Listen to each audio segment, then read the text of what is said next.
Security footage from Vought Tower shows Queen Maeve entering a private elevator at 2:14 a.m., alone, calm, and visibly irritated after a late meeting that ran longer than planned.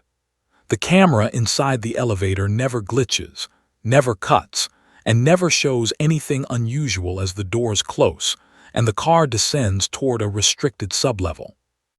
When the doors open again 30 seconds later, Maeve walks out exactly the same way she walked in, posture unchanged, expression unreadable, and she heads straight for her private suite without speaking to anyone. The next morning she attends a press appearance, gives the correct answers, stands in the right places, and no one watching notices anything wrong. 3 days later, security cannot find any record of her using the gym she normally visits twice a day, and the catering staff quietly reports that her meals are being left untouched outside her door. The surveillance team rechecks footage and confirms she has been moving through the building on schedule, appearing in all the right places at the right times. The problem is not where she is supposed to be. The problem is that something about the way she moves no longer matches the woman they have on file. No one realizes yet that this is not a disappearance. It is a replacement, and it has already begun. If you think this is about one missing member of the 7, you're already behind. Subscribe once, because what follows shows how an entire system keeps running while being quietly taken over, and missing the next parts means missing the moment Vought realizes it no longer controls itself. He arrives on a night when the city thinks it is already awake. Floodlights, camera sweeps, guards exchanging cigarettes at the service entrance like nothing behind them matters. Sung Jin-Woo moves as absence, a gap in the frame that the surveillance software will never log, and his first contact is always the building itself, the rhythm of patrol loops, the cadence of keycards, the blind spots that men leave for convenience. He does not rush. He lets the system announce its own weaknesses, watching uniformed shifts compress into predictable lines and letting his shadows slip through vents and under doorways to collect movement the same way a surveyor marks ruined stone. Each shadow returns with a small fact, a passphrase overheard, a single weak bolt on a hinge, the exact second a camera rests on a blank elevator shaft. He chooses his entry not by force but by pattern. On the third rotation, he finds the corridor that feeds directly into the private elevators, the route the 7 use when they want to be unseen yet readied, and he studies the patterns of those few who touch that corridor more than once. A personal aide, 2 armored technicians, and a pair of plainclothes security who joke too loudly to be competent. They are the real gatekeepers. Jin-Woo removes them with movements that never become a performance. A hand to a throat that feels like a pause, a shadow that folds like paper and presses until breath leaves quietly. Their bodies are left where they fell because the silence they give him will be used. Shadow extraction does not demand spectacle. The first clash is measured and small and exact. Queen Maeve steps into the elevator on schedule, flanked by the aide whose badge sways on a chain, and for a long beat she is ordinary, human, and tired. Jin-Woo watches her from a dozen dark angles while a single shadow he has taken slips into the aide's place and takes his posture, the right half-smile, the practiced tilt of the head. Maeve feels something shift in the air as the doors close. She tilts her chin and listens as if the building itself whispered at her, then lets the movement pass and answers with the practiced courtesy of someone who has learned not to be surprised. The shadow he planted does not hesitate when it reaches for her hand. It performs the small gestures that make people trust routine. Someone in the control room flags an anomaly on a low-priority cam an hour later. An elevator door opens to the same hallway twice in quick succession, but the logs show a single trip. They mark it as a feed glitch and move on. Maeve goes to work, to the press briefing, to her posture on camera, to the same interviews she always gives, and the world watches without noticing the difference. Inside, Jin-Woo has not replaced her. He has placed his work behind the curtain. He makes the choice to begin not with assassination but with substitution. And in doing so he changes an infrastructure you cannot prove has changed, until the consequences arrive. A smaller actor reacts first. A floor supervisor notices that Maeve's meal trays are untouched in her private suite, the way someone notices a missing sock and thinks it will reappear in the wash. He radios it in. His voice is clipped and professional and full of precisely the kind of worry that does not reach executive ears. He is reassigned to a less sensitive role the next day with a smile and a form to sign, and the absence of that small protest is itself an accommodation.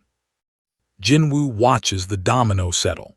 A man who might have asked the right question has been quieted by system inertia long before anyone needs to apply force. Word reaches one man who never accepts quiet as answer. Billy Butcher hears a whisper on a channel and scratches it like a dog testing a strange scent. Butcher moves differently.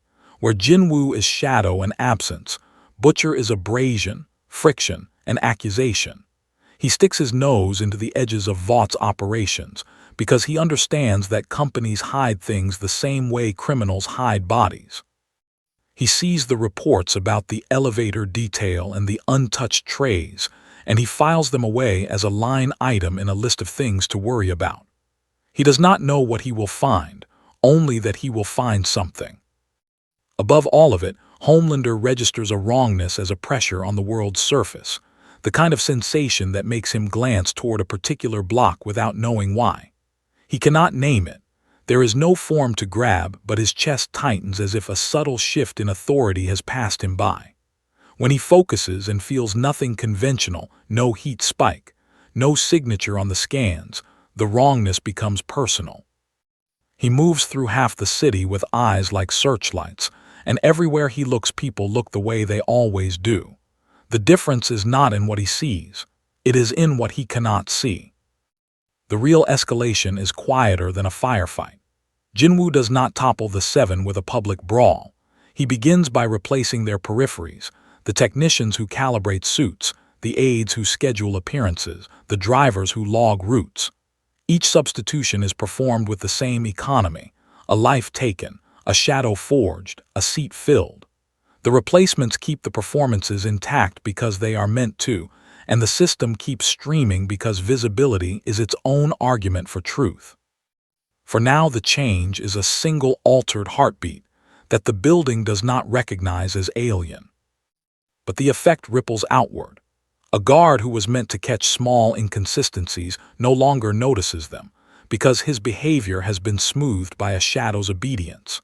A schedule that should have been a dozen redundant checks now runs on a loop that contains one unseen vector.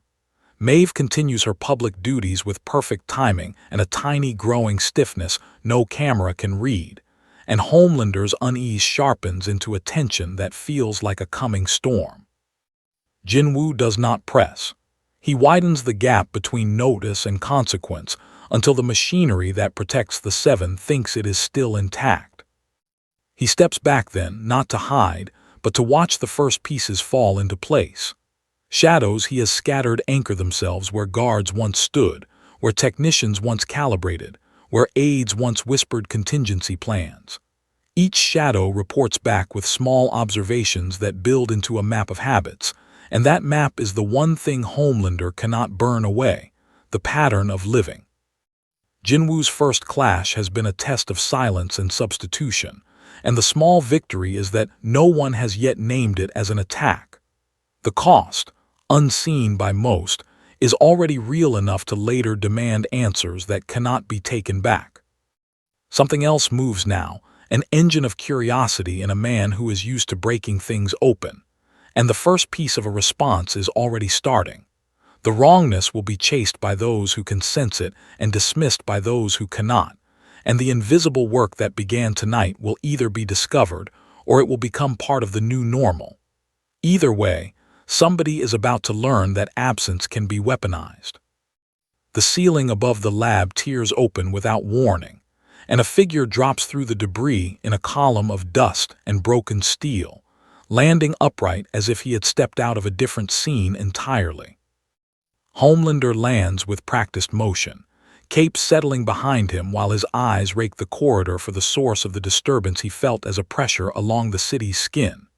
He scans walls, vents, and the faces of the men who still breathe in the hallway. And when his gaze rolls over the dark shapes moving against the tile, something in him tightens.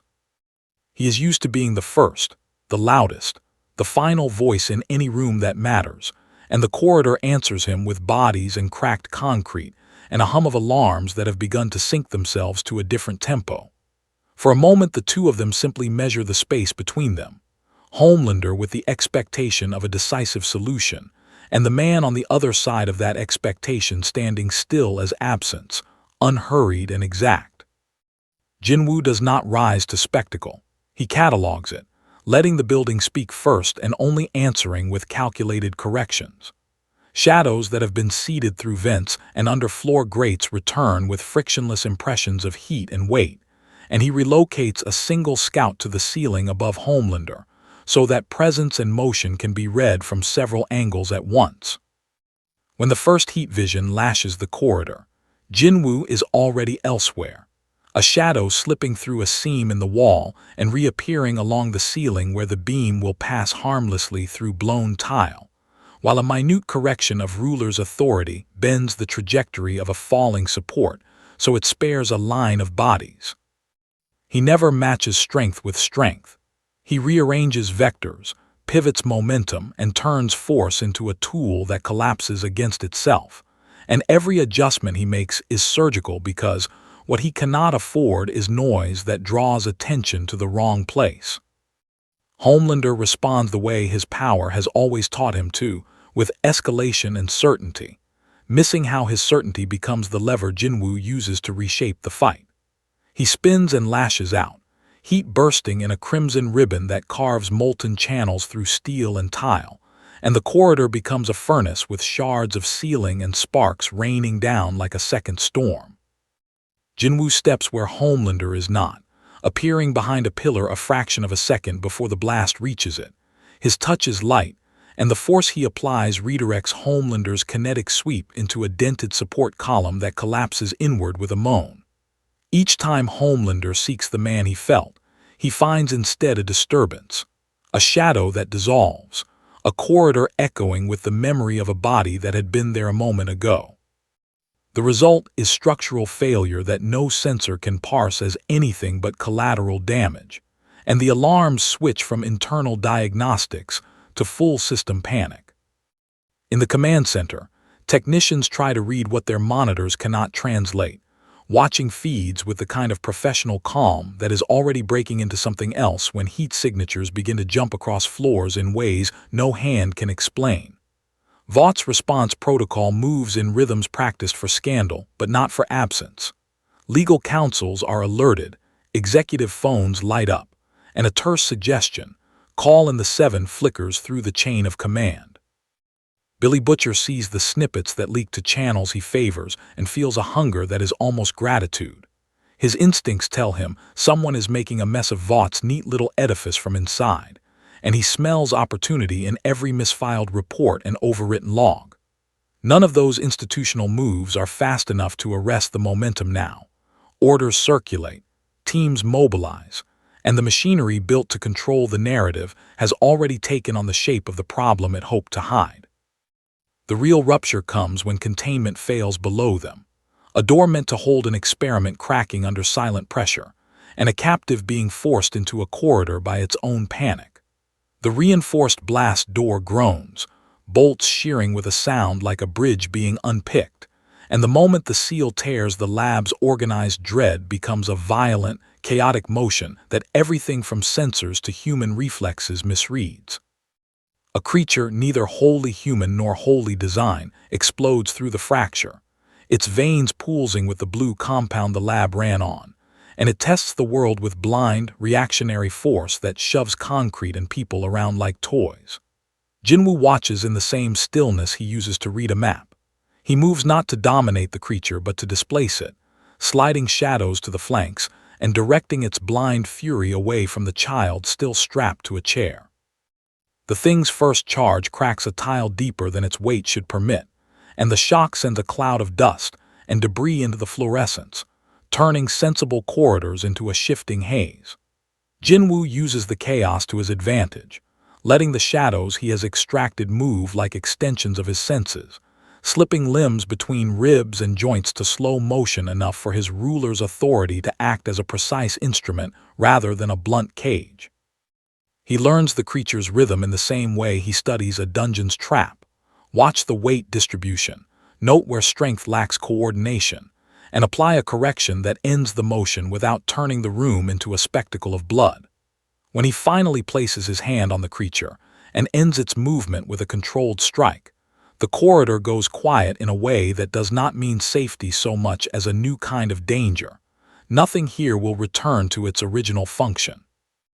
Outside, the first reports of a soup fighting in a corporate facility spread in stuttering waves, and the story the cameras catch is dissonant because it shows both a collapse and a careful hand that passed among the wreckage without announcing itself.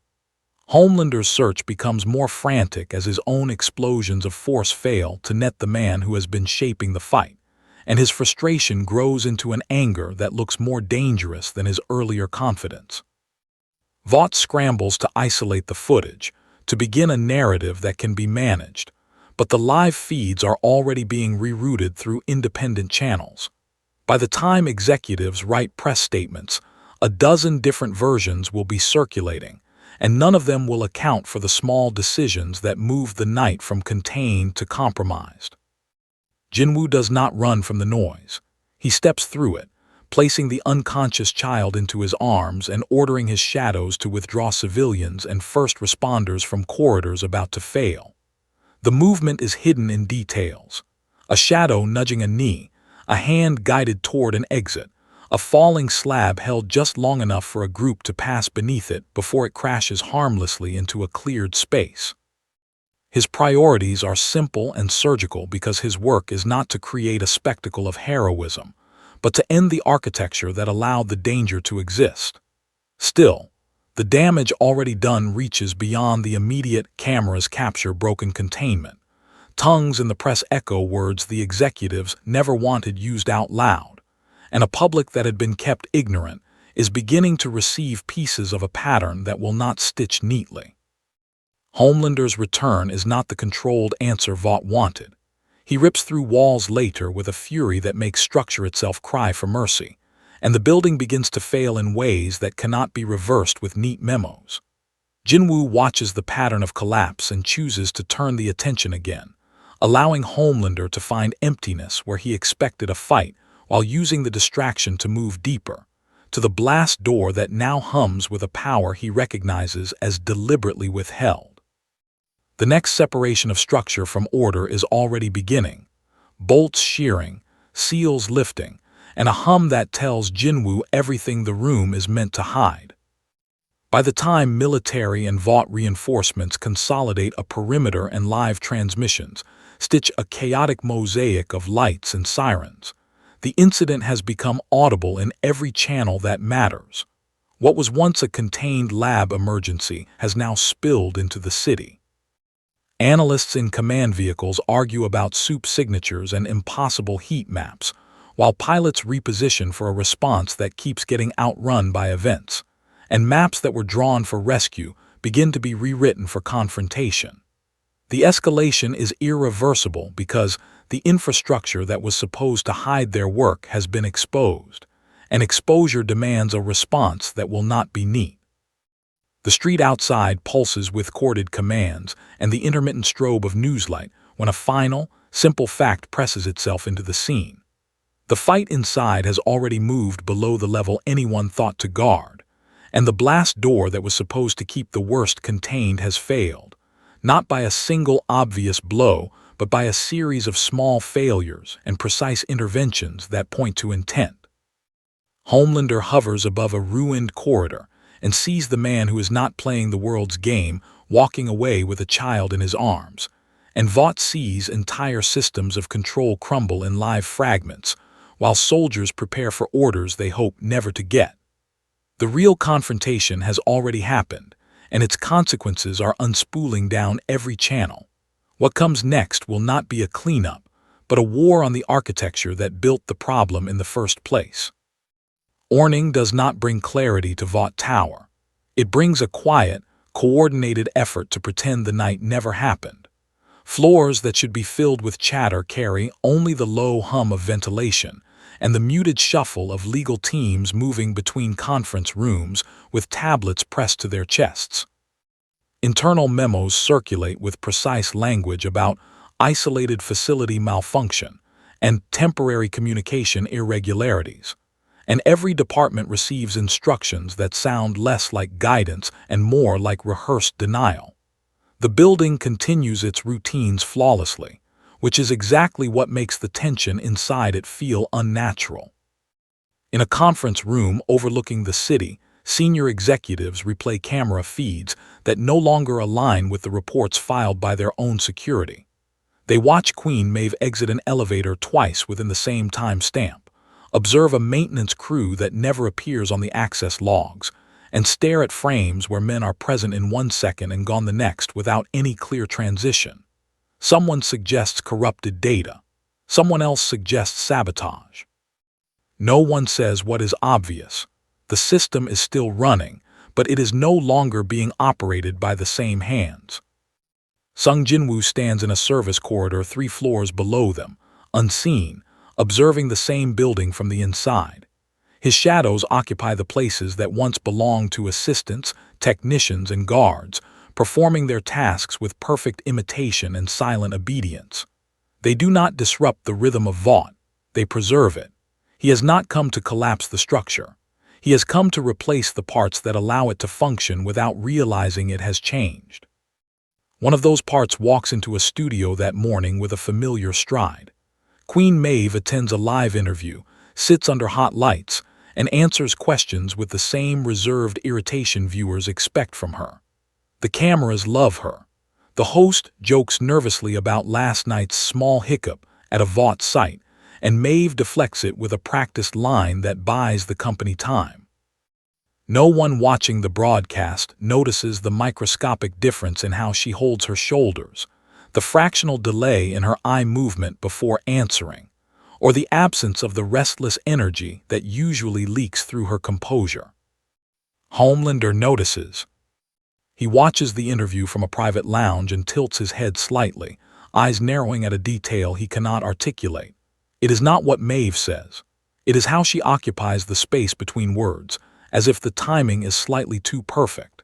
He rewinds the feed twice, studies her expressions frame by frame, and feels the same pressure in his chest he felt the night before when he searched for something he could not see. The problem is not in the footage. The problem is that he remembers her differently. Elsewhere in the building, a junior analyst flags a minor discrepancy in internal movement logs. 3 aides appear to be working overlapping shifts across separate floors without ever passing each other in corridors. He forwards the anomaly to his supervisor, who dismisses it as scheduling software drift and marks it resolved.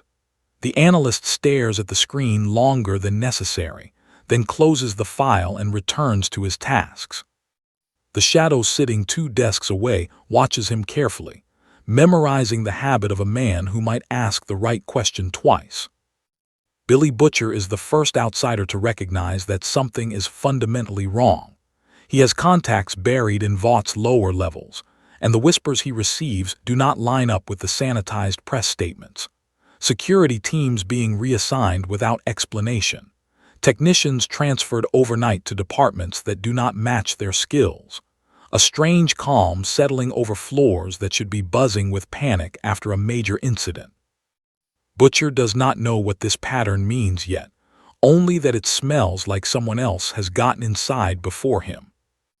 Jin-Woo allows this tension to build without interference.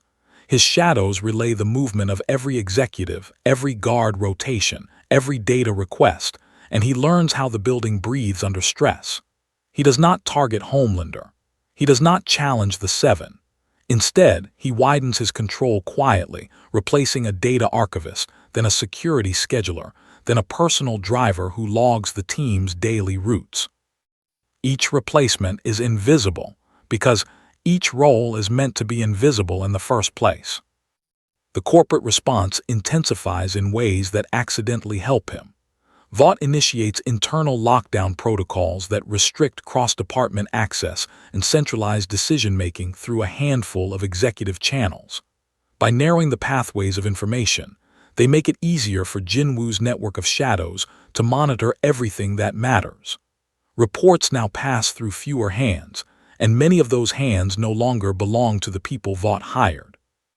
Homelander begins moving through the tower more frequently, appearing in places he normally ignores. He stands in hallways longer than necessary, watching staff members with open suspicion, and his presence sends waves of fear through employees who cannot understand why they feel targeted. Twice, he passes within meters of Jin-Woo, standing in plain sight as a maintenance worker, and both times his gaze slides over him without finding anything to latch onto. The absence is what defeats him. There is nothing to challenge. The first true crack appears when A-Train fails to show up for a scheduled rehearsal. His absence is minor, almost routine, until his communications device is found sitting on a locker shelf with no sign of how it got there. Security reviews footage and sees him entering the room alone, then leaving it moments later with the same posture and gait. They assume he simply forgot the device. The problem is that the man who left the room is no longer the one who entered. Jin-Woo watches the replacement settle into the role with perfect accuracy. The shadow mimics A-Train's restless energy, his impatient packing, the slight forward lean when he stands still. It even recreates the small habit of tapping fingers against his thigh when bored. To anyone watching, nothing has changed. To Homelander, the pressure in his chest tightens further. Butcher hears about A-Train's odd behavior and files it beside Maeve's untouched meals and the quiet reshuffling of staff. He begins to suspect infiltration, but the idea seems absurd even to him. Who could get inside Vought without being detected by Homelander? Who could replace people without a trail? The thought sits in his mind like a puzzle piece he cannot yet place. Meanwhile, Vought's executives grow more unsettled as their internal data refuses to align with what their eyes tell them. Reports are being filed on time. Security patrols are being completed. Public appearances are going flawlessly. Yet every anomaly they investigate leads to another set of inconsistencies that do not point to sabotage or error, but to something else entirely. Something that looks like their own system functioning too smoothly. Jin-Woo stands in the heart of it, invisible and patient. He has not attacked Vought. He has allowed Vought to continue operating while quietly replacing the people who make its decisions possible. The building still runs. The Seven still perform. The public still watches. And no one inside understands that control has shifted from corporate hierarchy to a single silent monarch observing everything through a network of obedient shadows. The change becomes visible to the city before it becomes understandable to Vought. Traffic cameras begin catching brief, inexplicable moments where emergency vehicles reroute themselves without a dispatch order, where intersections clear seconds before an accident would have happened, and where patrol officers report feeling as if someone redirected them without speaking. None of the events are dramatic enough to make the news on their own, but together they form a pattern of quiet intervention that spreads outward from Vought Tower like ripples on water. The system is still functioning, but it is being guided by hands that do not belong to the people who built it. Inside the tower, Sung Jin-Woo expands his reach without changing the rhythm of the building.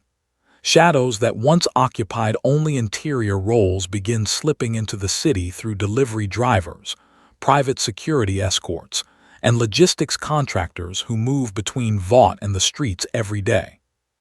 Each one is replaced with perfect imitation, and each replacement becomes a node in a network that extends beyond corporate walls into traffic systems, emergency routing, and municipal communication channels. He is not conquering the city. He is learning how it moves. Homelander feels it first as irritation. He flies above downtown expecting the usual noise of accidents, sirens, and small crises that give him something to interrupt, but the city feels strangely efficient. Calls that should have escalated into public rescues are resolved before he arrives. Crowds part before he lands. A gas leak that should have filled a block with panic is already evacuated when he touches down. He hovers there longer than necessary, staring at a street that looks normal but feels curated, and the absence of chaos unsettles him more than chaos ever did. A named reaction comes from Starlight, who notices the shift from a different angle. She walks through a hospital ward on a routine visit and realizes the staff have been prepared for her arrival with a precision that borders on anticipation. Rooms are cleared in the right order. Patients who would have caused uncomfortable questions are moved without anyone requesting it. She thanks the nurses and continues the visit, but a small part of her recognizes that she is moving through a path that has been cleared for her before she arrived. She cannot tell whether to feel grateful or manipulated. Billy Butcher sees the pattern crystallize when 3 separate tips from different boroughs point to the same thing. Someone is smoothing problems out before they can become news. He knows Vought prefers spectacle to silence, because spectacle sells. This kind of efficiency does not serve their brand. He begins mapping incidents on a board in a dim apartment, drawing lines between them until the web converges on the tower at the center of it all. He does not know what is happening yet, but he knows someone has turned the city into a quieter place, and that is never an accident. Vought's corporate response tries to take credit for the calm. Press releases boast about new emergency protocols and improved coordination with city services, but internally the executives are uneasy because they did not authorize any such upgrades. Departments insist they are following existing procedures. Logs show no new directives. Everything appears to be running as it always has, and that is what makes the improvement impossible to explain. The company finds itself benefiting from a system it did not design. Jin-Woo observes all of this through his shadow network without moving from his position. He watches how city infrastructure reacts to subtle changes, how human behavior adapts when small inconveniences disappear, and how quickly people accept a new normal when it arrives quietly. He does not seek recognition for the adjustments. He is clearing a dungeon that spans streets instead of corridors, removing threats before they form, and leaving behind only the absence of danger. The first real tension appears when the boys attempt to test the pattern. Butcher deliberately leaks information about a staged disturbance in an abandoned warehouse, expecting Vought or the Seven to react with visible force. Instead, the police arrive early, the area is cleared efficiently, and the incident dissolves before any cameras catch it. Butcher watches from a distance and realizes that someone anticipated his move without knowing he made it. He feels the hair on his arms rise as the idea of being watched settles into place. Homelander's reaction grows sharper. He begins confronting members of the Seven individually, asking pointed questions that have nothing to do with their words and everything to do with how they occupy space. He stares at Maeve longer than necessary, watches A-Train pace, and studies Starlight's expressions as if looking for something behind them. Each interaction leaves him more frustrated because nothing he sees matches the unease he feels. The system around him looks identical, but the authority he once felt over it has thinned. A-Train, now a shadow double, performs his role flawlessly in public, but Homelander notices that he no longer complains about minor inconveniences or loses his temper over trivial slights. The absence of that irritation reads as wrong to him. He corners A-Train in a hallway and demands to know what has changed, and the answer he receives is perfectly in character, delivered with the right tone and impatience.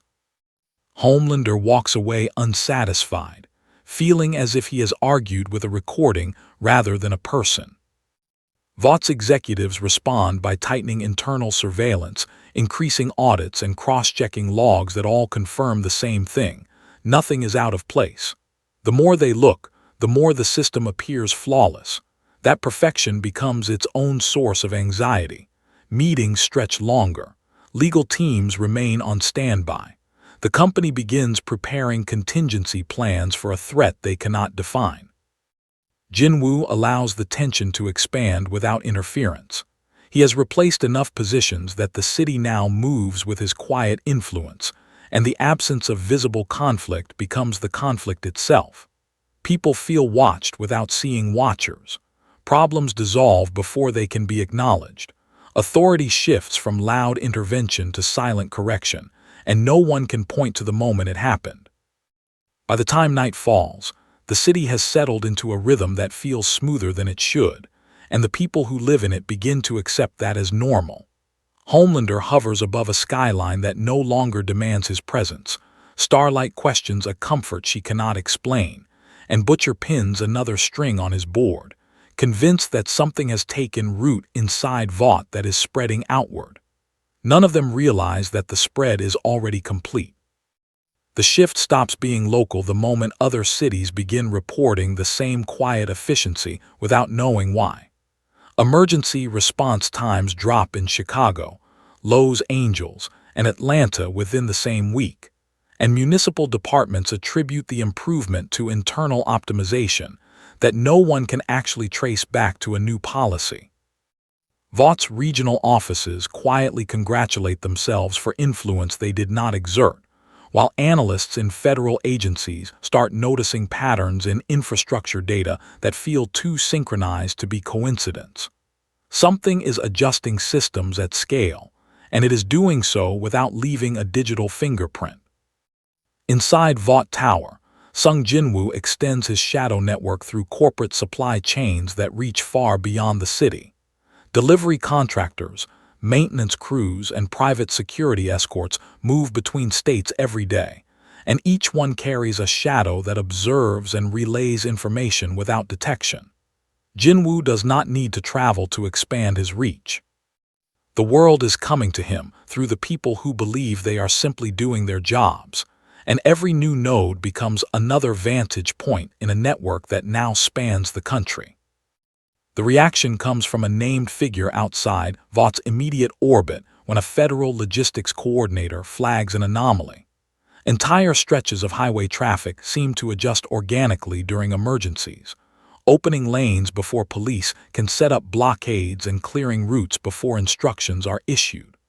The coordinator raises the concern to a superior, who dismisses it as coincidence until similar reports arrive from other states within hours. The conversation shifts from curiosity to quiet alarm as they realize the coordination appears intentional, but no one can identify who is doing it. Homelander senses the expansion as a thinning of his relevance. He flies to a neighboring state in response to a reported industrial accident, expecting chaos that will justify his presence, and arrives to find the area already secured with civilians evacuated efficiently. The workers on site thank him politely, but their relief feels rehearsed, as if the worst part of the crisis passed before he arrived.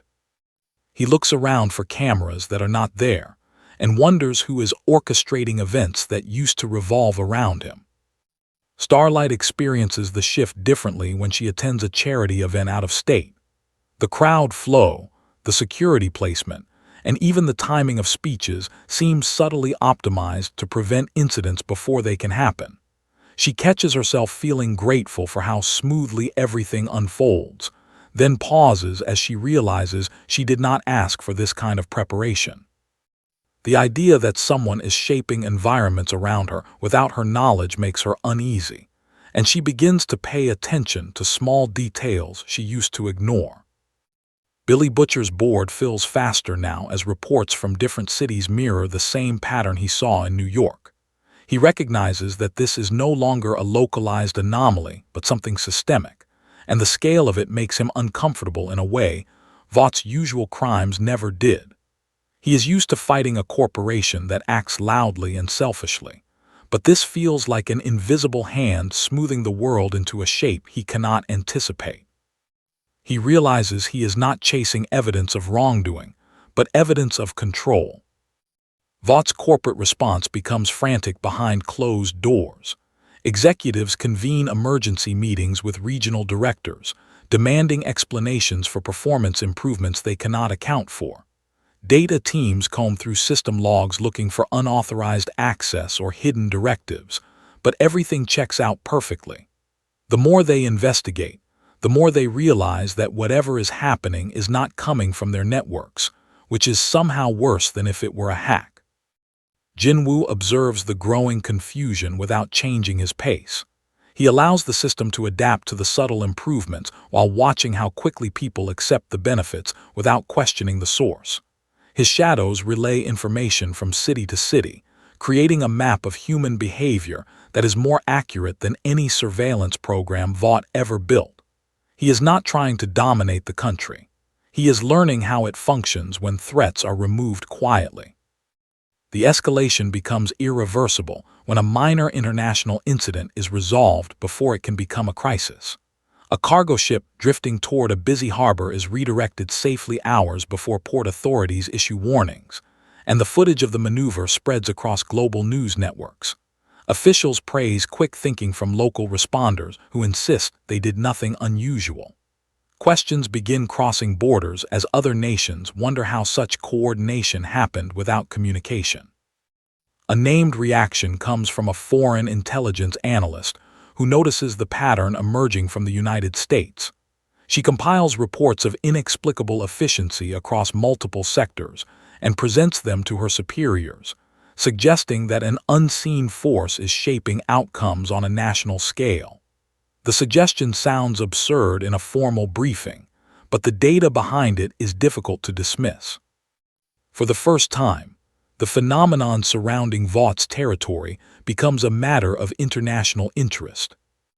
Homelander feels the change in the way people speak to him. Civilians he once intimidated into now treat him with polite gratitude rather than desperate reliance. He realizes that his presence is becoming ornamental in situations that used to demand him, and that realization gnaws at him more than any physical threat could. He begins confronting members of the Seven again, searching for an explanation that none of them can provide convincingly enough to satisfy him. Jin-Woo allows the tension to stretch across borders without interference. His network now spans enough territory that the absence of chaos has become noticeable on a global scale, and that attention draws forces he did not need to seek out. Governments, corporations, and intelligence agencies begin watching Vought's domain not because of what is happening, but because of what is no longer happening. The silence becomes suspicious. By the end of the week, briefings occur in rooms far removed from Vought Tower where officials discuss the possibility that an unknown entity is influencing national infrastructure without detection. They debate whether the phenomenon is a threat or an opportunity, but none of them can agree on what it actually is. Meanwhile, in a quiet office high above the city, Jin-Woo stands still while shadows report from across the country, and he listens as the world begins to react to a presence it cannot find. Global intelligence agencies do not move loudly when they suspect something they cannot categorize. They begin by watching, comparing satellite data, traffic analytics, emergency response timelines, and communication logs across cities that should not be able to coordinate so precisely without visible command. Analysts in secure rooms on different continents come to the same quiet conclusion within days. Something is guiding outcomes inside Vought's territory, and it is doing so without leaving a technological footprint. The lack of a digital trace becomes the most alarming detail of all. In Washington, a closed-door briefing gathers representatives from defense, intelligence, and internal security. A senior analyst projects layered maps that show emergency patterns resolving themselves before official directives are issued, and the room grows quiet as they realize the consistency across state lines. The discussion shifts from curiosity to classification, and the event is formally labeled as an anomalous influence affecting national stability. No one uses the word soup, because this does not behave like any superhuman they have documented. Inside Vought Tower, Sung Jin-Woo listens to these developments through shadows attached to employees who have no idea they are carrying observers into restricted meetings. He does not alter his approach or slow the network he has built. His shadows remain patient, embedded in delivery routes, corporate offices, and government corridors, absorbing information without being noticed. The system continues to function normally on the surface, unaware that its most sensitive conversations are being heard by something that is not physically present. The first direct intervention arrives quietly in the form of foreign operatives entering the city under diplomatic cover. They spread through hotels and public spaces, establishing observation points aimed not at Vought, but at the city itself. Their goal is to detect whatever invisible force is shaping outcomes before it spreads further. None of them realize that the moment they step into the city, they become part of the network they are trying to study.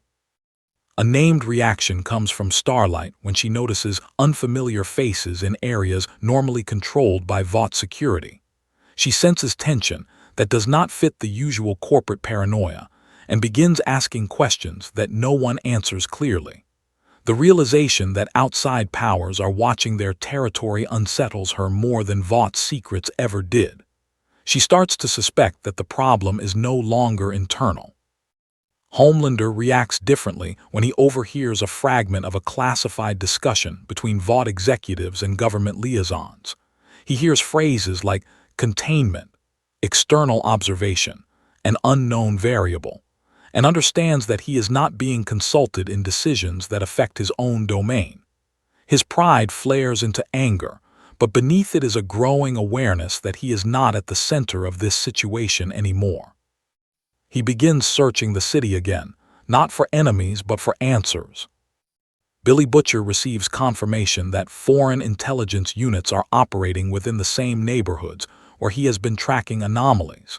He realizes that whatever is happening has drawn attention from powers that rarely interfere directly with American affairs. This tells him that the situation has crossed a threshold he cannot influence with his usual methods. He starts to consider that the unseen force he has been chasing may be far beyond his reach. Jin-Woo observes the convergence without changing his rhythm. He allows the operatives to move, to set up equipment, to watch streets that are already mapped by his shadows. Their cameras and sensors gather nothing useful because the phenomenon they seek does not produce measurable signals. The more they search, the more convinced they become that something is there, which is precisely the reaction Jin-Woo anticipated. The escalation becomes irreversible when a foreign surveillance team disappears briefly from all monitoring systems during a routine patrol. They reappear minutes later in the exact same position, unaware that anything has happened, but their recorded footage shows a gap where the world around them seems to pause. Analysts reviewing the footage cannot explain the missing time, and the incident is escalated to the highest levels of their command structure. For the first time, fear replaces curiosity. A named reaction comes from one of the boys when Huey hears rumors of intelligence teams experiencing lost time in Vought territory. He connects it to the strange sense of absence he has felt for weeks and realizes that the phenomenon is now affecting people who have no connection to Vought at all. The situation no longer feels like a corporate secret, but a distortion of reality that is spreading outward.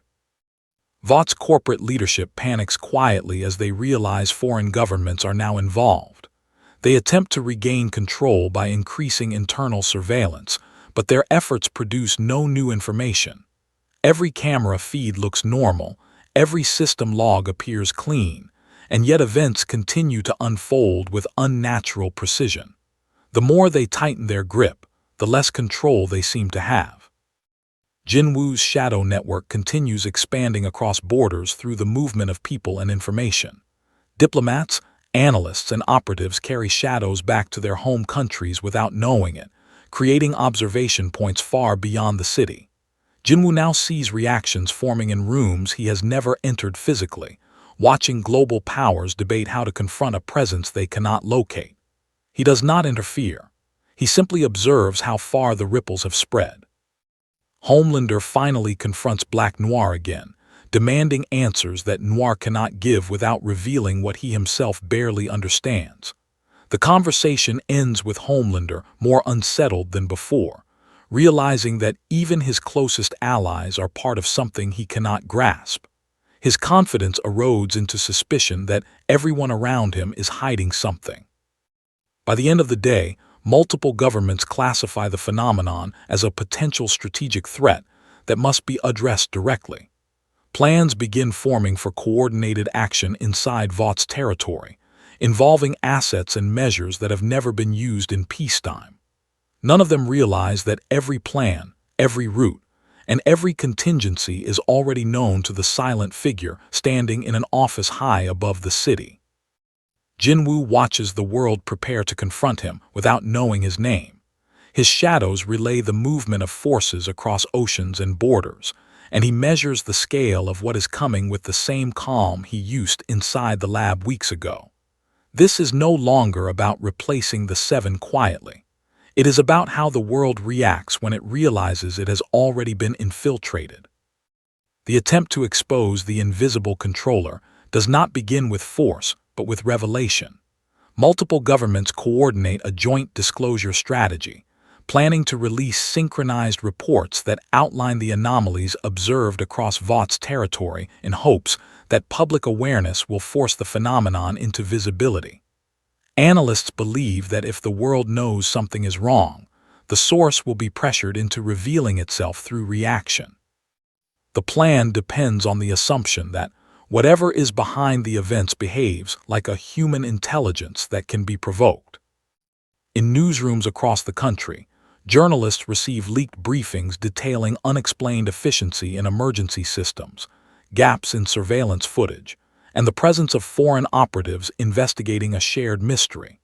The story spreads rapidly, framed as a hidden hand manipulating events on a national scale without oversight or consent. Public conversation shifts from curiosity to unease as people realize they have been living inside a pattern they never noticed. The absence of chaos now feels suspicious rather than reassuring. Inside Vought Tower, Sung Jin-Woo listens to the rising noise through shadows stationed in media offices and government corridors. He does not attempt to suppress the information or redirect it. Instead, he allows the narrative to grow, watching how humans react when they sense control without understanding its origin.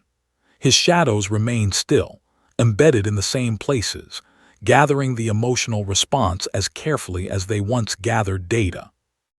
A named reaction comes from Starlight as she watches the news feeds in her apartment. The reports describe the same subtle shifts she has felt for weeks, and she realizes that the world is now noticing what she could never explain. She begins to question whether the improvements around her were ever natural, and the thought that she has been operating inside someone else's design unsettles her deeply. For the first time, she wonders if the absence of danger is part of a larger plan. Homelander reacts with visible irritation as reporters begin asking him about the invisible controller during a live appearance. He deflects with practiced confidence, but the questions linger longer than he expects. The idea that something else is shaping his territory without his awareness gnaws at him publicly now, and he senses his authority slipping in ways he cannot intimidate back into place. He leaves the interview abruptly, eyes scanning the studio as if the answer might be standing just out of sight. Billy Butcher watches the coverage with a slow, grim understanding.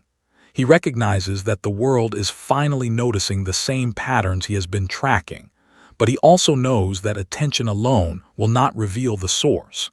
He suspects that whatever is responsible has already accounted for this reaction and is waiting to see how far humans will go to expose it. The thought that he is playing into someone else's expectations makes him uneasy. Governments escalate their approach by deploying advanced surveillance arrays across major cities, designed to detect unusual energy signatures, movement anomalies, and unexplained spatial distortions. The devices hum quietly on rooftops and street corners, scanning for a presence that does not register on any spectrum they understand. Operators monitor the feeds continuously, convinced that the first sign of the anomaly will appear as a measurable event. Jin-Woo watches the deployment through shadows stationed near every device. He does not disable them or interfere with their function. He allows them to operate fully, knowing they will find nothing because the phenomenon they seek is not energy or motion, but absence. The longer the machines run without results, the more convinced their operators become that the problem is deeper than technology can reach. The escalation becomes irreversible when one of the surveillance arrays records a brief distortion in a crowded plaza. The footage shows people moving normally for several seconds before the frame shifts subtly, and a single individual appears to step out of alignment with the rest of the world for a fraction of a moment. Analysts replay the clip repeatedly, unable to determine what they are seeing, and the incident is immediately flagged as the first visual evidence of the invisible controller. A named reaction comes from Huey when he sees the clip circulating through online channels. He recognizes the feeling of disconnection in the footage, the same sensation he experienced when talking to Queen Maeve and feeling something was slightly off. He begins to suspect that the phenomenon is not simply influencing events but replacing parts of reality quietly. The idea sends a chill through him that no corporate scandal ever did. Vought's leadership responds to the growing panic by attempting to regain control of the narrative. They issue statements denying any involvement and promise cooperation with government investigations, but their words sound hollow against the mounting evidence. Internally, they scramble to identify whether this could be a rogue experiment or unknown soup activity, but every path leads back to nothing they recognize. Jin-Woo allows the suspicion to grow without offering resistance. His shadows remain in place, perfectly still, while humans attempt to draw him out through exposure. He understands that the more they search for a visible enemy, the more they will reveal about themselves. The network he built continues to function, unaffected by attention that is now focused entirely on finding what cannot be seen. Homelander begins patrolling the city more aggressively, flying lower and scanning crowds with increasing intensity. His presence feels intrusive rather than reassuring, and civilians watch him with cautious distance instead of admiration. He senses that the city is no longer reacting to him the way it once did, and that change unsettles him more than any confrontation could. By the end of the day, public discourse has shifted from asking what is happening to demanding that something be done. Governments announce coordinated efforts to identify and neutralize the unseen influence, promising transparency and action. None of them realize that their own movements, conversations, and strategies are being observed by the very presence they are trying to expose. Jin-Woo stands quietly in his office, shadows spread across cities and rooftops, listening as the world prepares to reveal him. He does not move, because revealing himself was never part of the plan. The real shift is happening in how humans respond to a loss of control they cannot even name. Direct attempts to force the invisible controller into the open begin with provocation rather than precision. Governments coordinate staged emergencies across multiple cities at the same time, manufacturing crises that would normally demand immediate intervention from Vought or the Seven. Explosions are simulated in empty buildings, traffic systems are intentionally disrupted, and emergency calls flood dispatch centers with fabricated disasters. The plan is simple. Create chaos large enough that whatever has been quietly preventing, it will be forced to reveal itself by responding. Across the country, the artificial crises unfold within minutes of each other. Sirens wail, streets clog, and officials wait for the subtle corrections they have come to expect over the past weeks. Instead, nothing happens.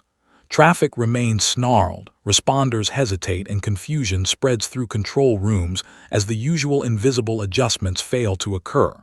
For the first time, people experience what the city used to feel like before the quiet efficiency began, and the contrast is jarring.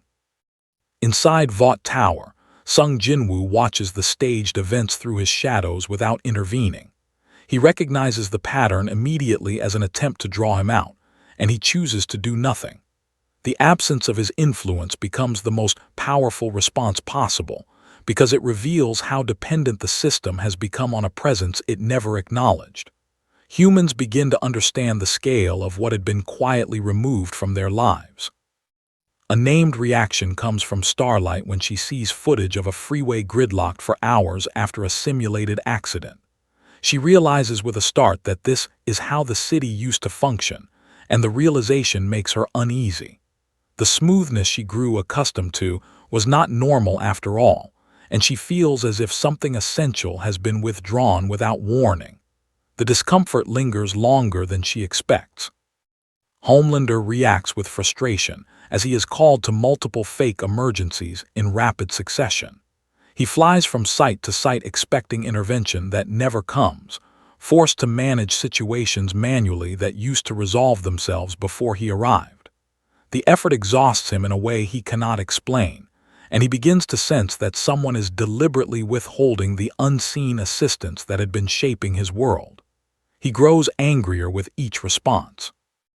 Billy Butcher watches the chaos with narrowed eyes, recognizing the pattern immediately. He understands that this is not a failure but a test, and that the absence of correction is itself a deliberate act.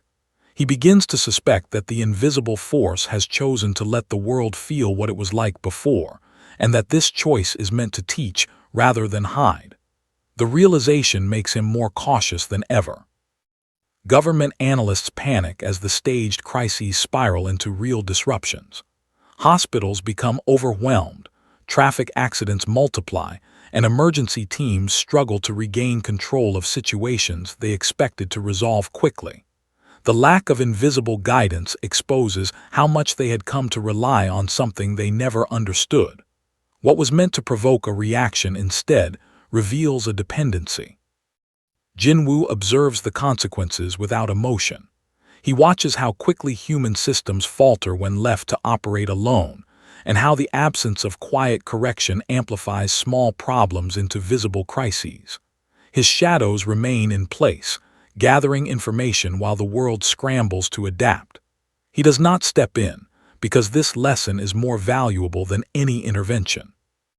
The escalation becomes irreversible when a staged power outage in a major city spreads into a real blackout. Without the subtle adjustments that normally reroute load and prevent overloads, the grid collapses across multiple districts. Streets fall into darkness, and panic rises as people realize the failure is not part of the plan. The incident spreads across news networks within minutes, framed as evidence that the invisible controller has withdrawn deliberately. A named reaction comes from Huey when he sees live footage of the blackout. He connects it to the earlier improvements and realizes that the presence they were trying to expose has simply stepped back, letting the world feel its absence. The idea that someone can influence events by doing nothing frightens him more than any overt display of power.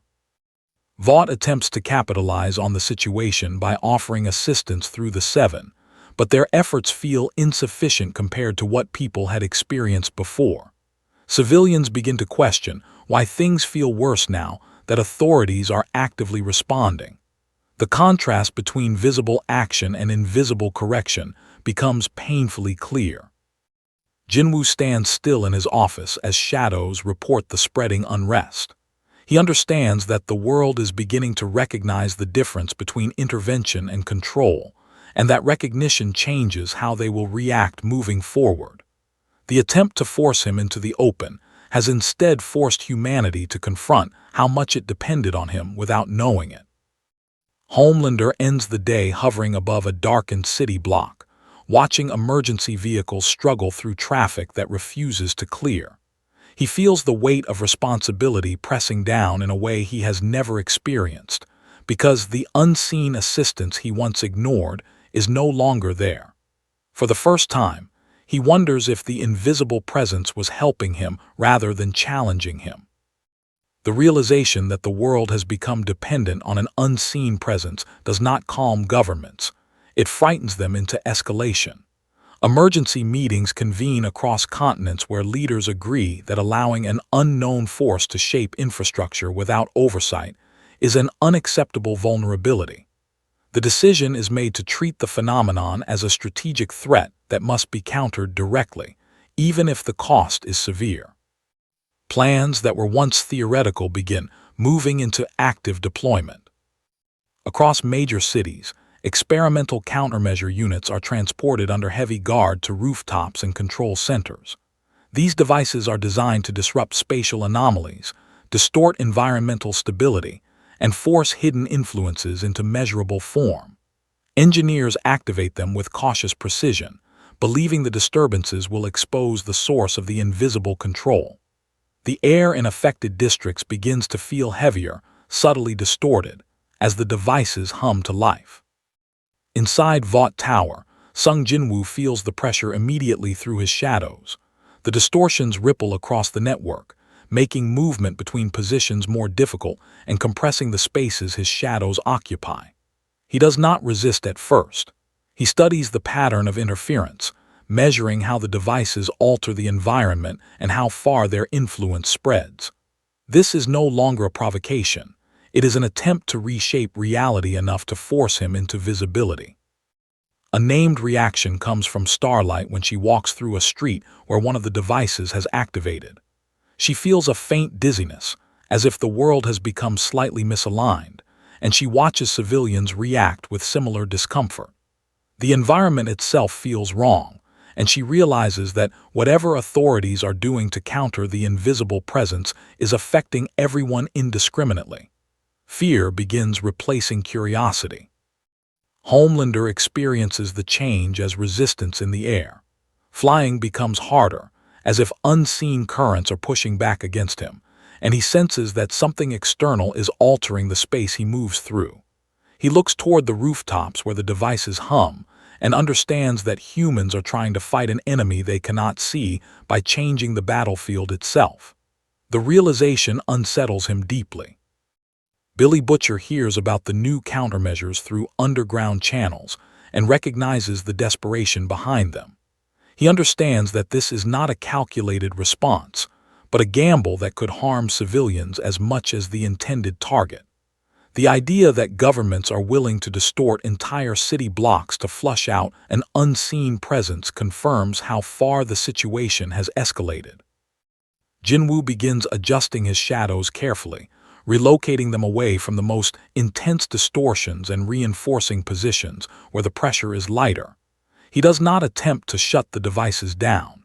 Instead, he observes how humans are willing to damage their own environment in pursuit of control. The lesson is as valuable as any information he has gathered so far. The escalation becomes irreversible when one of the countermeasure units overloads in a densely populated district. The distortion field collapses inward violently, shattering windows and throwing people off their feet as the air compresses and releases in a shockwave. Panic spreads instantly as emergency teams rush to contain a situation they barely understand. News footage captures the chaos, turning public concern into outrage. A named reaction comes from Huey when he sees civilians injured by the malfunction. He realizes that the attempt to counter the invisible force is now hurting the very people it was meant to protect. The idea that the solution is more dangerous than the problem terrifies him and reinforces his suspicion that the presence they are fighting might not be the enemy they think it is. Vought's leadership distances itself publicly from the countermeasure efforts, issuing statements that shift responsibility to government agencies. Privately, they worry that the situation is spiraling beyond anything they can spin or control. The corporation that once dictated narratives now finds itself reacting to events it cannot influence. Jin-Woo watches the fallout without emotion, his shadows relaying scenes of confusion and fear from multiple cities. He understands that the world has crossed a threshold where it is willing to sacrifice stability to reclaim authority. This is no longer about exposing him. It is about reclaiming control at any cost.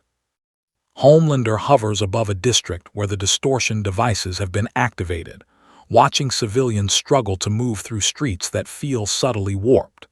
He begins to understand that the invisible presence he resented may have been preserving a balance that humans are now breaking. The realization sits heavily with him, challenging his view of who the real threat is. By nightfall, several cities report injuries and structural damage from malfunctioning countermeasure units. Governments double down rather than retreat, convinced that the instability proves they are close to revealing the source. The world edges closer to a point where the environment itself becomes a weapon in a fight against something no one has seen. Jin-Woo stands quietly in his office as shadows report from across the country, measuring the spread of damage and the growing panic. He understands that the world is approaching a breaking point, and that the next escalation will not be subtle. The attempt to force him into the open is beginning to tear the fabric of the cities he has been quietly protecting. Irreversible loss begins not with another device activating, but with one failing at the worst possible moment. In a crowded transit hub during rush hour, a countermeasure unit glitches as it cycles power, and the distortion field compresses the air inside the station without warning. People collapse where they stand, unable to breathe as the pressure forces them to the ground. By the time the field releases, dozens are injured and several do not get back up. The footage spreads before officials can contain it, and the public watches in horror as the cost of the escalation becomes undeniable. Across the country, trust fractures instantly. News anchors who had cautiously supported government efforts now question the wisdom of deploying experimental measures in civilian areas. Social feeds fill with anger and fear as people demand to know why their cities are being turned into testing grounds. The narrative shifts from fighting an invisible threat to surviving the response to it. Public confidence in both Vought and government authority begins to erode in real time. Inside Vought Tower, Sung Jin-Woo observes the reaction through shadows stationed in media rooms and emergency centers. He sees the moment where fear turns into distrust, and distrust turns into anger directed at the very institutions meant to provide safety. He does not intervene, because this is the consequence of a system trying to reclaim control through force rather than understanding. The shadows remain still, absorbing the emotional shift spreading across the population. A named reaction comes from Starlight when she watches the transit hub footage replayed across every channel. She feels a surge of anger that has nothing to do with Vought's usual crimes and everything to do with innocent people caught in a fight they never asked for. She begins speaking publicly against the countermeasure deployments, urging restraint and accountability. Her words resonate more than she expects, because people are already searching for someone to trust. Homelander experiences the backlash in a way he has never felt before. Crowds that once greeted him with admiration now look at him with suspicion, as if he represents the system that allowed this to happen. He lands in front of a group of reporters and finds himself fielding questions about why SUPs cannot stop the damage being done by human authorities. For the first time, he does not have an answer that satisfies even himself. Billy Butcher watches the public reaction with grim understanding. He knows that trust, once broken, rarely returns to its previous form, and he sees the beginnings of a shift in how people view both Vought and their own government. The idea that the invisible presence may have been preventing this kind of harm makes him reconsider his assumptions about who the real enemy is. He begins to suspect that the absence they were trying to expose was a form of protection. Jin-Woo adjusts his shadow network carefully as unrest grows. He sends shadows into hospitals overwhelmed by the injured, quietly assisting in ways no one notices, ensuring power stays stable and corridors remain clear. He does not reveal himself, but he reduces the suffering where he can without drawing attention. The quiet corrections return in small ways, and people begin noticing that certain problems resolve themselves again without explanation. The escalation becomes undeniable when protests erupt outside government buildings in multiple cities. People demand the shutdown of the countermeasure program and accountability for the injuries and deaths it caused. Police struggle to manage crowds that are fueled not by anger at an invisible enemy, but by anger at visible authorities. The streets become louder than they have been in weeks. A named reaction comes from Huey when he walks through one of the protests and hears people talking about how things felt safer before the devices were deployed. He realizes that the public is beginning to recognize the value of what they lost without knowing its source. The conversation shifts from fear of control to fear of its absence, and that reversal changes everything. Vought attempts to distance itself further, but the association with the chaos is unavoidable. Executives retreat from public appearances as their brand becomes entangled with both the original anomalies and the disastrous response. The corporation that once thrived on spectacle now finds itself shrinking from attention. Jin-Woo watches as public trust collapses not because of his actions, but because of the reaction to them. He understands that the world is reaching a point where it must choose between fear of the unknown and fear of its own institutions. His shadows continue their quiet work, stabilizing small pockets of the city while humans argue about what to do next. By the end of the day, government officials announce a temporary suspension of the countermeasure program, but the damage is already done. The injuries cannot be undone, and the trust that was lost will not return easily. The world has crossed into a phase where authority is questioned openly, and no one is sure who is actually in control. Jin-Woo stands in silence as shadows report from across the country, feeling the shift in public perception ripple outward. The attempt to force him into the open has instead forced humanity to confront the cost of its own fear, and the consequences are now impossible to ignore. The final confrontation does not begin with weapons or speeches, but with a coordinated decision made in quiet rooms across multiple governments. Officials agree that the only way to regain stability is to acknowledge the presence they have been trying to expose and invite it into the open through negotiation, rather than force. Public statements are drafted that address the invisible controller directly, asking for communication instead of confrontation. The tone of authority shifts from command to request, and the world waits to see if the message will be answered. Across cities, the countermeasure devices are powered down and dismantled under heavy observation. Streets that felt subtly distorted for days begin to return to normal, and people step outside with cautious relief. The absence of pressure in the air is noticeable, and many realize how strained the environment had become without understanding why. The quiet that follows feels less like calm and more like anticipation.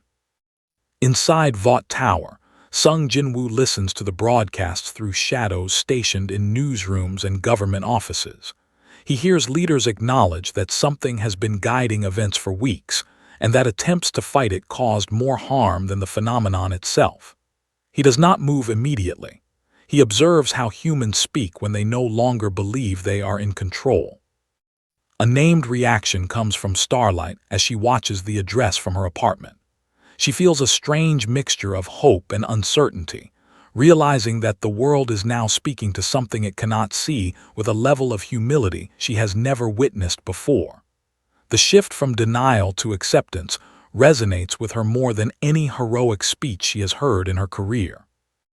Homelander stands on the roof of Vought Tower during the broadcast, listening with a conflicted expression. He recognizes the loss of dominance in the tone of the official's words and feels a parallel shift inside himself. The world that once revolved around visible power is now appealing to something quiet and unseen, and he understands that the balance of authority has changed permanently. Billy Butcher watches the same broadcast in a dim apartment, arms crossed, eyes narrowed.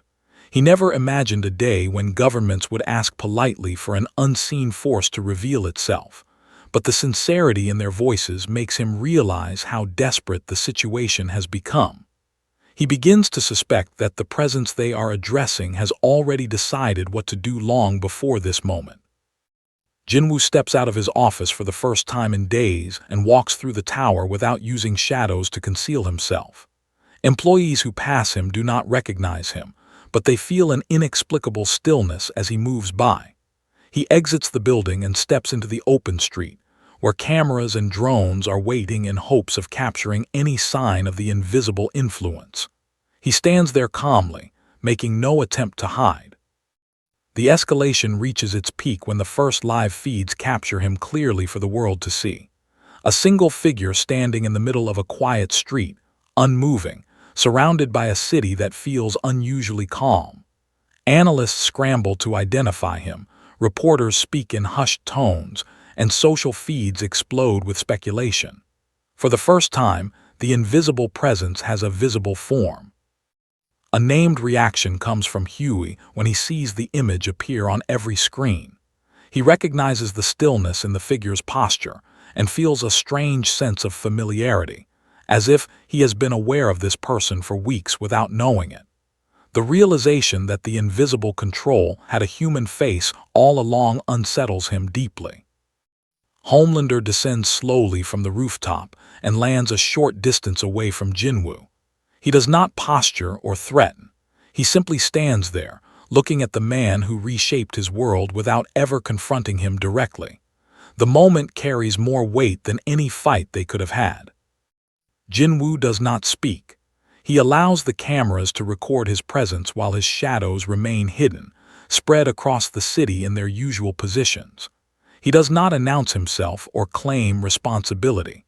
His silence forces the world to confront the reality that control does not always come with explanation. By the end of the day, the image of Jin-Woo standing calmly in the street becomes the defining symbol of the crisis. Governments interpret it as a willingness to be seen. Civilians interpret it as proof that the invisible presence was real. Vought interprets it as the moment they lost control of their own narrative forever. Jin-Woo turns and walks away from the cameras without hurry, disappearing into the city the same way he always has. The world has seen him now, but understanding him is a different matter entirely. The confrontation between control and acceptance ends not with a victory, but with a shift in how authority is defined. The decisive outcome begins quietly the morning after the world sees Sung Jin-Woo for the first time. News networks replay the footage of him standing calmly in the street, and commentators struggle to describe what they witnessed without sensationalism. Governments release cautious statements acknowledging his presence while avoiding any language that suggests hostility.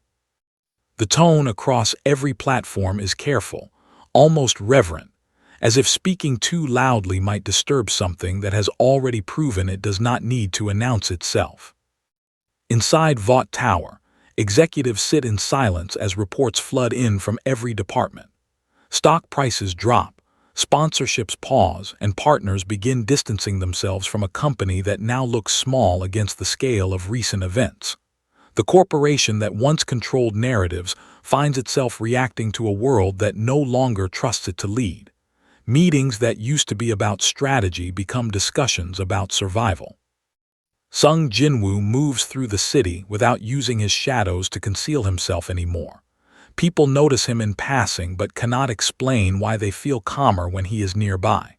He does not speak to reporters or officials who try to approach him. He simply walks, observing how the city functions now that the world knows something is watching over it. A named reaction comes from Starlight when she sees him walking openly through a park, surrounded by civilians who do not realize who he is. She understands instinctively that he is not seeking attention or authority, and that realization shifts how she views everything that has happened. The quiet influence that guided the city was never about control, but about protection. Homelander watches from a distance as Jin-Woo moves through public spaces without resistance. He feels a complex mix of relief and discomfort, recognizing that the presence he once resented has become a stabilizing force he cannot replicate. For the first time, he considers stepping back rather than asserting dominance, because the world has changed in ways that make his old approach feel outdated. Billy Butcher observes the same scenes through street-level encounters and realizes that the public's reaction is not fear but acceptance. People speak about feeling safer without knowing why, and they begin to trust their environment again despite recent events. Butcher understands that the battle he thought he was fighting against Vought has shifted into something larger that he can no longer influence directly. The irreversible change becomes clear when multiple cities announce the dismantling of countermeasure programs and a commitment to rebuilding trust with transparency. Officials publicly admit that their attempts to force control led to unnecessary harm, and they begin reforming policies that had gone unquestioned for years. The world is adjusting not because it was defeated, but because it has learned a difficult lesson. Jin-Woo's shadow network remains active, quietly guiding small corrections as before, but now the world knows that something is there. The difference is that no one is trying to fight it anymore. The absence of resistance allows his influence to blend naturally into daily life, creating a balance that feels organic rather than imposed. A named reaction comes from Huey when he walks through a busy street and notices how smoothly everything seems to flow again. He realizes that the presence he feared has become something he relies on without resentment. The shift from suspicion to acceptance happens so gradually that he barely notices it until it is complete. Vought's influence continues to shrink as investigations and reforms strip away layers of secrecy. The Seven still exist publicly, but their roles feel ceremonial compared to the quiet stability surrounding them. The company no longer dictates the tone of the world, it adapts to it. Jin-Woo eventually stops in the middle of a crowded intersection as traffic parts naturally around him. He looks at the city one last time, seeing how humans and systems have begun to function with a new awareness of vulnerability and responsibility. His work here is no longer about replacement or infiltration. It is about maintaining a balance that the world has chosen to accept. He steps into a patch of shadow and disappears from sight, leaving no spectacle behind. The cameras searching for him find nothing, and the absence does not cause panic this time. It feels expected. The world does not return to what it was before. Governments operate with more caution. Vought no longer commands unquestioned authority, and people carry a quiet awareness that something unseen is still present. The system continues running, but everyone knows it is no longer entirely their own. The change is permanent, and no one can point to the exact moment it happened.